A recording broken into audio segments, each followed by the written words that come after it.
रात कीता जी ने एक मेरे लई, पल भी ना बैठा जेड़ा टिक मेरे लई।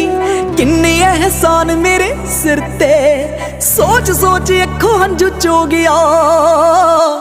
बापू तेरे करके मैं पैरां ते खलो गया, तू सैकलां ते कट्टी ते मैं गड्डी जोगा हो गया।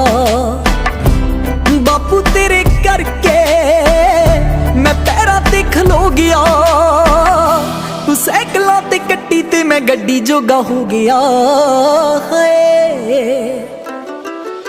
सच आखा मेरी तां औकात नहीं कि जिन्ना कीता देवां तैनू मोड़ के।